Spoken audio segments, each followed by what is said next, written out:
So to compost more efficiently in the hot bin, we recommend chopping up bigger items of food. So we've got a selection of tools to help us with this. A knife, a pair of scissors and a pair of secateurs. So we've got a wide selection of things that we're going to chop up and compost, add to our kitchen caddy today.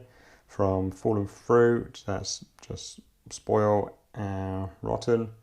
We've got the tops of some carrots, some stale breads, some roses, some tops of some spring onions and some other bits and bobs. So this video will just help you to visualize the kind of sort of size that we recommend chopping these bigger items into. So don't add in whole fruits or whole vegetables. Give them a chop, or at least quarter them first before you add them in.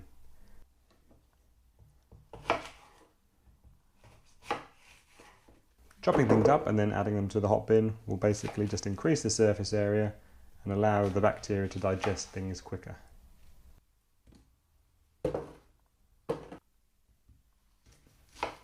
So with items like fallen fruit or citrus that have spoiled, these are very protected because they've got thick peels and skins around them to protect them naturally.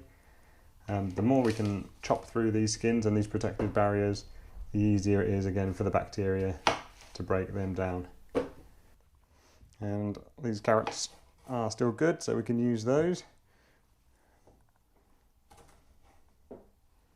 We'll just get rid of the tops.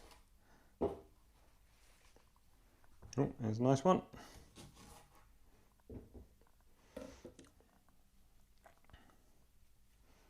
And with something like that, we could just get the scissors, chop it in half once, chop it in half twice, and then that goes straight in.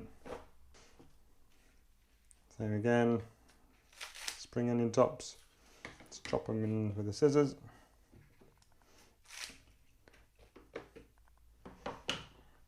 Here's a lump of an old top of a marrow,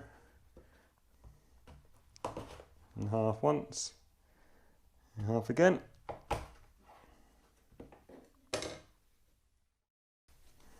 Stale bread, just break that apart with your hands.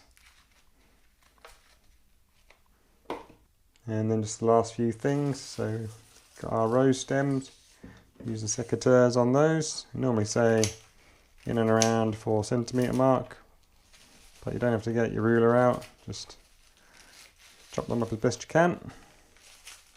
And then chuck them in the caddy. Same with banana skins, just chop them a couple of times with the scissors. And then with the grapes, you could just throw them straight in, that's fine. So just spending a couple of minutes chopping up your kitchen waste into more digestible chunks for the bacteria.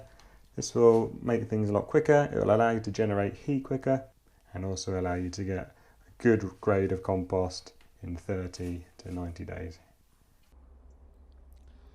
I hope you found this video helpful. If you have any questions, leave it in the comments box below. Don't forget to like, and also don't forget to subscribe to our channel, because there'll be some more videos published soon.